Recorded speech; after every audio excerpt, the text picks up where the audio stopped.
हजरत अय्यूब अलैहिस्सलाम के पास जितना था शायद इस दुनिया में उतना किसी के पास नहीं होगा। उतना माल अल्लाह ने उन्हें अता किया, मगर वो शुक्र के लिए रात खड़े होते तो सुबह हो जाती है। अल्लाह ताला उनको दिखाकर फरिश्तों पर रश्क फरमाता था, ऐ फरिश्तों देखो मेरा बंदा, मैंने इसे सब दिया है फिर भी मेरी इबादत में कमी नहीं करता। फरिश्तों ने कहा कि मौला अगर तू इस सब से ले लेगा तो शुक्र करेगा ये बंदा तेरा? अल्लाह तबारक ताला ने फरमाया अब इसे मैं आजमाइश में डालता हूं। तुमने ये सवाल किया है कि मेरे माल सारी चीजें देने की वजह से ये शुक्र कर रहा है। तो हजरत अय्यूब अलैहिस्सलाम कसरत से अल्हम्दुलिल्लाह कहा करते थे। फिर अल्लाह तबारक ताला ने अचानक आजमाइश में, इम्तिहान में ऐसा डाला इस नबी पाक को कि आंधियां चली, ऐसी आंधियां चली कि इनके पूरे जानवर एक साथ मर गए, सब चले गए। एक भारी नुकसान है ये, करोड़ों का नुकसान जिसका हो जाए। हजरत अय्यूब अलैहिस्सलाम फिर मुसल्ला बिछाए और रात में अल्हम्दुलिल्लाह की तकरार शुरू करते हैं कि रब्बल आलमीन तेरा करोड़ा शुक्र व एहसान है, और शुक्र बजा लाते रहे। यहाँ तक कि फिर चंद दिनों के बाद बीमारियों की वबा फैली। वो बीमारियों में ऐसा हुआ कि इनकी औलाद ये के बाद दीगरे इंतकाल करना शुरू हो गई। इनके बेटे और बेटियां जितनी थीं तकरीबन 100 औलाद इनकी सब इंतकाल कर गए। हर बेटे के इंतकाल के वक्त जब आपको खबर दी जाती तो वो यही कहते कि मेरा कुछ भी नहीं गया, रब तबारक व तआला ने दिया था और उसने वापस ले लिया, मुझे किस चीज़ का गम है। वो अल्हम्दुलिल्लाह कहते रहे, इसी पर कायम रहे। जाहिर सी बात है औलाद की मोहब्बत, माल की मोहब्बत फितरत में आ ही जाती है। ये बहुत कठिन मरहला होता है कि सब्र कर ले जाना। बोलने के लिए बड़ा आसान है, बोलना आसान है, अमल करके दिखाना ये बहुत कठिन मरहला है। किसी की जुदाई बर्दाश्त करना ये सबके बस का काम नहीं। उसके बाद उनकी ये अहले खाना सारे जब दुनिया से रुखसत हो गए, कुछ भी बाकी नहीं था सिवाय आपके एक छोटे से घर के और आपकी एक वफाशियार बीवी हजरत बीबी रहमत, उनको जमीला भी कहा गया है। हजरत बीबी रहमत आपके साथ रही खिदमत करते हुए, बाकी कोई नहीं था। हजरत अय्यूब अलैहिस्सलाम फिर चंद दिनों के बाद खुद आपको अलालत बीमारी ऐसी आई कि बुखार बढ़ता गया बढ़ता गया बढ़ता गया, इतना कि आपका जिस्म बुखार से गल गया पूरा। लेकिन उस हालत में भी आप बारगाह रब्बुल इज्जत में पूरी रात खड़े होने की कोशिश करते। आप लकड़ी के सहारे, दीवार के सहारे खड़े होते थे और गिर जाते थे रात को इबादत करते करते। फिर एक वक्त ऐसा भी आया कि आपके जिस्म में सब दरारें पड़ गई थी, गोश्त कट कट के गिरने लगा। और जब आपको सुलाया जाता फिर उठाया जाता तो आपकी चमड़ी बिस्तरे से लग जाती थी। जिस्म मुबारक में इस कदर गलन आ गई थी, यानी गल गया था बुखार की तपिश से, गर्म से। इस हालत में आप सोए रहे। फिर अब खड़े होने की भी ताकत नहीं थी, तो लेटे हुए अपनी जुबान से अल्हम्दुलिल्लाह अल्हम्दुलिल्लाह कहते रहे। एक दिन भी शिकायत नहीं की, एक दिन भी नहीं कहा मेरा तो सब लुट गया, मैं क्या था, कैसा था, कहां आ गया, कुछ भी नहीं। उस हालत में भी बिस्तर पर रब तबारक व तआला के शुक्र में मसरूफ है। इसीलिए तो सब्र और शुक्र ये दो चीजें बहुत हल्की चीजें हैं कहने को, लेकिन अमल में उतनी ही भारी है, बहुत भारी। सब्र कर ले जाना और शुक्र कर ले जाना ये औलिया इकराम, अंबिया इकराम की आला आदतों में से है। अगर किसी को लग गई ये आदतें, समझ लो कि वो बहुत बड़ा मकाम हासिल कर लिया, बहुत बड़ा मकाम हासिल किया, वरना हर एक के बस की बात है ही नहीं है। मेरे अजीजों, सैयदना अय्यूब अलैहिस्सलाम इसी हालत में सोए रहे सोए रहे। फिर एक वक्त ऐसा आया कि आपकी जुबान कट गई, जुबान कट गई जगह जगह से, जुबान हिलती नहीं थी। इस हालत में भी उनकी वफाशियार खातून हजरत बीबी रहमत उन्हें छोड़कर नहीं गई। उस खातून को हमारी औरतें आइडियल बना लें, नमूना बना लें। आज अगर तुम्हारा शोहर सही सलामत है, तुम्हें देख रहा है, कमा रहा है, तो उसके आगे पीछे घूम रही हो। जहां उसकी नौकरी छूटी, जहां उसकी सेहत में कमी आई, तुम फौरन शिकायतें शुरू करती हो और फिर कोशिश में ये लगी रहती किसी भी तरह से भाग जाएं छोड़ करके। कुछ नहीं करता है। उसकी सेहतमंदी के दिनों में तो कुछ किया उसने। अगर आज उस पर कोई चीज आफतें आ गई हैं, बारगाह रब्बुल इज्जत में दुआ करो कि मौला इस पर आई हुई बलाएं टाल दे। अल्लाह ताला बीवी की दुआ से शोहर को सही फरमाता है, लेकिन नाशुक्री बीवियों से नहीं। और हदीस पाक में यह भी है, हुजूर सल्लल्लाहु अलैहि वसल्लम फरमाते हैं, मैंने जहन्नम में अक्सर औरतों को देखा मेराज की रात में। सहाबा से सहाबियात उस वक्त जो मौजूद थी हुजूर से पूछती हैं, या रसूल अल्लाह क्यों औरतें ज्यादा क्यों थी? अल्लाह के नबी फरमाते यकफुरनल अशीर, कि वो अपने शोहरों की नाशुक्री बहुत करती, नाशुक्री। और हुजूर ने ये लफ्ज भी बता दिया हदीस पाक में कि जिंदगी भर उसके साथ उसका शोहर अच्छा करता है, कभी उसकी ख्वाहिश के मुताबिक कोई काम नहीं किया तो पूरे कामों को यूं कह देती है, कब तुमने मेरे साथ अच्छा किया। ये जुमला उसको जहन्नम में ले जाएगा। ये तो आदत सी बनी हुई है घरों में। मेरी बहनें, इज्जत माब खवातीन, इन तमाम चीजों से परहेज करो।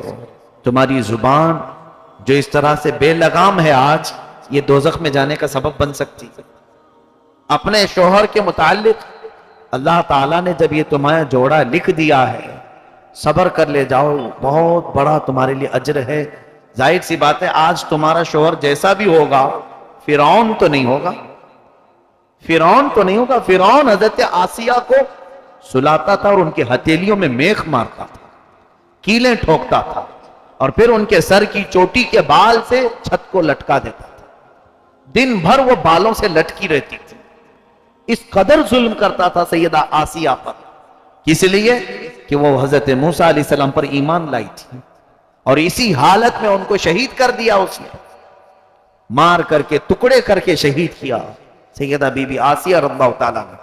लेकिन मेरे आका सल्लल्लाहु अलैहि वसल्लम फरमाते हैं, आसिया को मैंने जन्नत के सबसे बुलंद मकाम में देखा।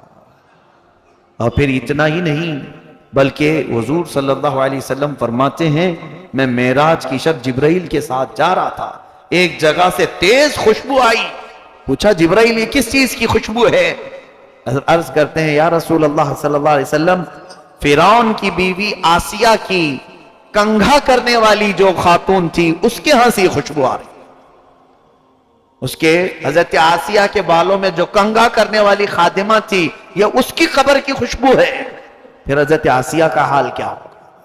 सब्र की वजह से वो अज्र दिया गया। बहरहाल हजरत बीबी रहमत अय्यूब अलैहिस्सलाम की नेक वफाशियार खातून, ये भी ऐसी साबिरा थी, छोड़कर भागी नहीं।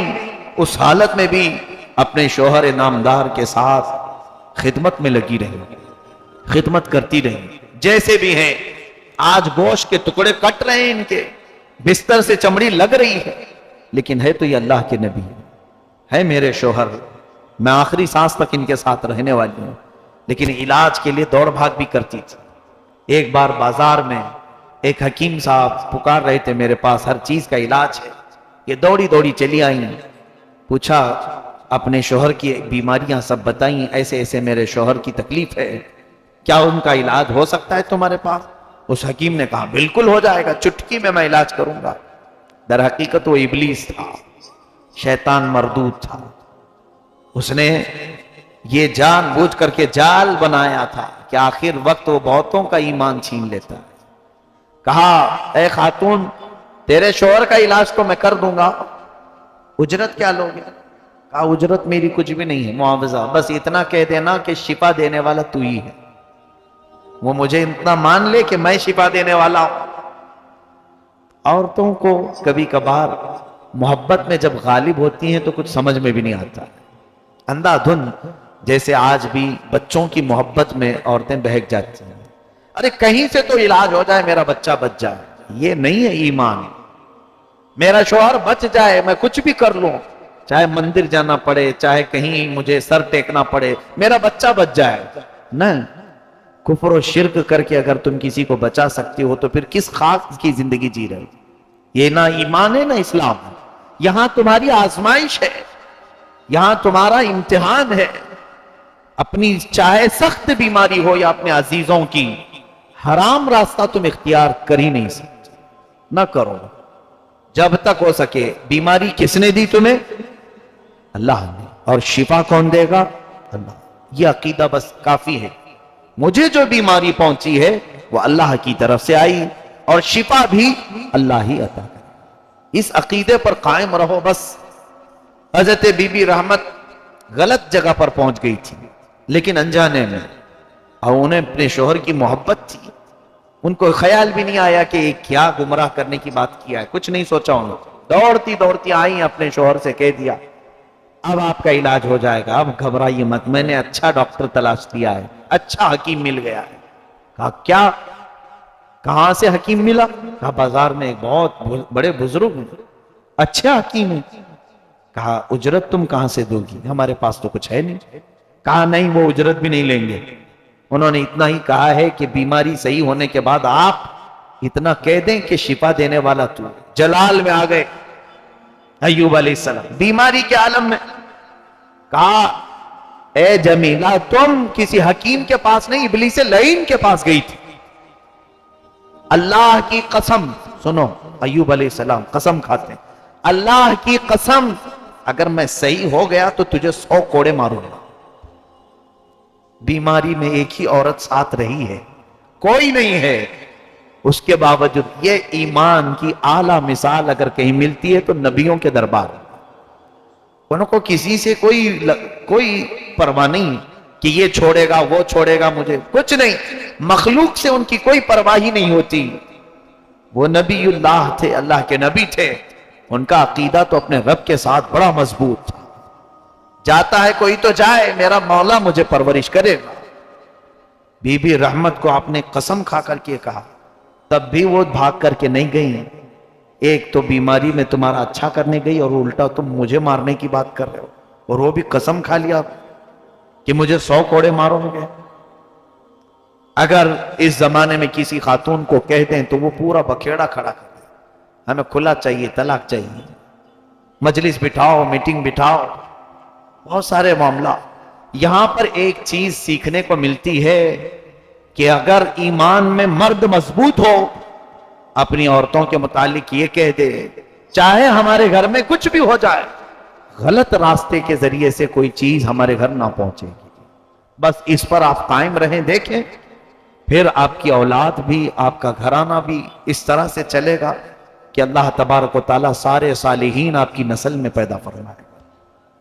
लेकिन हम मजबूरियों के आलम में ये सोच लेते हैं कहीं से भी आ रहा है चला लो यार, आज गुर्बत है, तंगी है, कहीं हराम का आ रहा है चला लो। बहुत सारे लोगों के घर इस तरह से तबाह बर्बाद हो गए। याद रखना, कभी तुम मालदार थे, बड़े पैसे वाले थे, जेब में हमेशा माल भरा रहता था, अचानक ऐसी बंदिश लग गई कि अब कुछ भी नहीं आता, खाल खाल फिर रहे हैं। ऐसे हालत में तुम्हारा इम्तिहान चल रहा होता है। अब तुम्हारी बीवियां अगर साबिरा हो तो कहेंगी कि छोड़ो, अच्छे दिन भी हमने देखे हैं, ये बुरे दिन भी टल जाएंगे, अल्लाह ताला फिर अच्छे दिन ले आए। लेकिन अगर कोई ये कहना शुरू कर दे, खाली खाली फिर रहे हो, कैसे चलेगा, जाओ कहीं से मुंह मार के ले आओ। फिर अगर वो मुंह मारने की बात आए तो किसी को धोखा दे, किसी को टोपी पहनाए, किसी को झूठ बोले, कहीं से सूद से हासिल करे, चोरी से हासिल करे, डकैती से हासिल करे। माल आया तो यहां दो की जिम्मेदारी है। अगर बीवी घर में ले आई तो शोहर की जिम्मेदारी है पूछे कि कहां से आया, पूछे नहीं, अरे कहीं से तो लेके आ रही है, कुछ तो करके ला रही है, घर चल रहा है ना। और अगर शोहर ला रहा है ऐसे तंगदस्ती के दिनों में तो औरत की जिम्मेदारी है पूछे क्या मियां आपको काम लग गया, हलाल जरिए से माल आ गया आपके पास। क्योंकि ये वक्त, ये सिचुएशन एक दूसरे का मदद का होता है, ताउन का होता है। जब गुर्बत और तंगदस्ती हमारे ऊपर छा जाए, कहीं से आमदनी के जराए नहीं नजर आ रहे हैं, तो उस वक्त दोनों की जिम्मेदारी होती है एक दूसरे का ताउन करें और फिर जांच पड़ताल भी करते रहें। इतने दिन से तो सूखा सूखा था, अब कहां से आ गया, कहीं कोई गलत रास्ते से तो नहीं आया। क्योंकि अच्छे दिनों में गलत रास्ते पर जाने के चांसेस कम होते हैं, गुर्बत और तंग दस्ती में गलत रास्ते पर जाने के बहुत चांसेस होते हैं। चोर अक्सर माल से परेशान होकर के करते हैं, जिस्म का धंधा करने वाले गुर्बत से तंग आकर के करते हैं, डकैती करने वाले, अपना जिस्म बेचने वाले, ये तमाम जो गुनाह आज मंजर आम पर आते हैं, इसके पीछे अगर कोई सबब होता है तो वो तंगदस्ती है, गरीबी, पेट, भूख इन्हें ले आती है। बहुत सारे कामों में कई ऐसे मुसलमान बच्चियां और मुसलमान बच्चे चले गए, बहुत सारे किस काम में लगे हैं, माज़अल्लाह रब्बिल आलमीन। पिछले साल की बात है, मुझे एक साहब ने बताया था कि ये अपने जिस्म को बेचने के काम शुरू कर चुके हैं, कि इन्हें इसकी नुमाइश के, इसके इस्तेमाल के अच्छे खासे पैसे दिए जाते हैं। ऐ मेरे अजीजों, कि अल्लाह ताला की ये अमानत तुम्हें इस काम के लिए, इस्तेमाल के लिए दिया है मौला, इस गलीज काम के लिए, जिसमें अगर तुम्हारे ऐब रब तबारक ताला खोले तो मुआशरे में रहने के काबिल ना हो। अल्लाह ताला हमारी तंग दस्ती और गुर्बत में हमारी हिफाजत फरमाए। हजरत अय्यूब अलैहिस्सलाम की खातून जरा गलत रास्ते, गलत हकीम के पास चली गई तो आपका जोश ईमानी तो देखो, कसम खा लिया कि अगर मैं सही हो गया तो तुझे कोड़े मारूंगा, 100 कोड़े मारूंगा। उन्होंने तौबा कर लिया, नहीं मुझसे भूल हो गई, मैं आपकी मोहब्बत में समझ ही नहीं पाई कि वो क्या कहा। खैर अल्लाह ने मुझे हिदायत दी आपके जरिए से, शुक्र बजा लाई, फिर भी छोड़ करके नहीं गई। अब देखें, अब पोजीशन ये आई कि हजरत अय्यूब अलैहिस्सलाम के जिक्र करने के लिए जो जुबान थी वो जुबान भी लड़खड़ा गई। जुबान में एक रिवायत में है कि 8 टुकड़े हुए थे, कटे हुए, बीच में से दरारें थी। अब वो जुबान हिल नहीं पा रही थी, जो अल्हम्दुलिल्लाह की तस्बीह। ए मेरे अजीजों, इतनी बीमारी अल्लाह ने किसी को दिया आप में से, उसके बावजूद शिकायत की जुबान कितनी लंबी है हमारी। अब हजरत अय्यूब अलैहिस्सलाम का जुमला सुने, कहते हैं रब्बी इन्नी मस्सनी अद्दुर व अंत अरहमुर राहिमीन। ऐ अल्लाह, ये जुर्र, ये तकलीफ मेरी जुबान को लग तो रही है, लेकिन तू अरहमुर राहिमीन, तू सबसे ज्यादा रहम करने वाला। इतना ही जुमला मेरे मौला को भा गया। अल्लाह फरमाता फस्तजबना लहू फकशफना मा बिही मिन दुर, हमने फौरन कबूल कर लिया और जो कुछ उसे तकलीफ पहुंची थी सब दूर कर दिया। कैसे? अल्लाह ताला फरमाता है और कुद बिरिजली का, ऐ अय्यूब अपना पैर हिलाओ, पैर जमीन पर मारो। आपने पैर जमीन पर मारा तो एक नहर उसमें से जारी हुई, एक बड़ी नहर वहां से खुल गई। अल्लाह का हुक्म हुआ इस नहर के पानी से नहा लो। हजरत बीबी रहमत ने उन्हें नहलाया, नहा करके जैसे ही फारिग हुए तो देखा बदन से सारी बीमारियां खत्म। अल्लाह जो बीमारी देता है वही सेहत देने पर भी कादिर है। बिल्कुल आने वाहिद में अय्यूब अलैहिस्सलाम को सेहत कामिला मिली, तंदुरुस्ती आई। अब हशाश बशाश तबीयत के साथ थे, लेकिन अल्लाह ताला फरमाता और एक पैर जमीन पर मारो। आपने दूसरा पैर जमीन पर मारा तो अल्लाह तबारक ताला फरमाता है आतैनाहु अहलहु व मिथलहु माहुम, हमने अय्यूब को उसकी पूरी औलाद दोबारा जिंदा करके दे दी, बल्कि उतने ही माल और हमने उसे दे दिया जो पहले था। हजरत अय्यूब अलैहिस्सलाम आजमाइश में कामयाब हो गए, इम्तिहान में कामयाब हुए। अब रब ताला ने फरिश्तों से फरमाया, ए फरिश्तों, तुम कहते थे कि मैंने इसे माल बहुत दिया इसलिए ये इबादत में रहता है, क्या तुमने देखा इसको बीमारियों की आला दर्जे तक मैंने तकलीफ दे दी, फिर भी इसकी जुबान लड़खड़ाई नहीं शिकायत में, मेरे शुक्र में ही ये बंदा रात गुजारता रहा। हक अदा फरमाया सैयदना अय्यूब अलैहिस्सलाम ने। लेकिन अब उसके बाद की बात देखिए, हजरत अय्यूब अलैहिस्सलाम कसम खाए थे बीमारी में, अब वो कोड़ा मारने के लिए बैठ भी गए। बीबी रहमत को कहा कि मैंने कसम खा लिया। कसम को मामूली मत समझें, जो रोजमर्रा आप खा लेते हैं।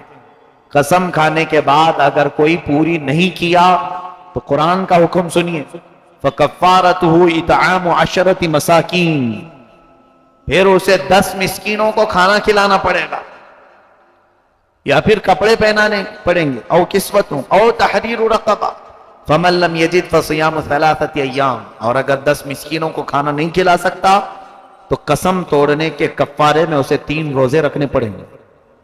यहां पता नहीं कितने लोग सुबह से शाम तक मां की कसम, बाप की कसम, उसकी कसम, इसकी कसम, ये आदत सी डाल दी। और हदीस पाक के अल्फाज ये भी सुन लीजिए कि मुनाफिक की अलामत यह है कि वह हर बात पर कसम खाया करता है।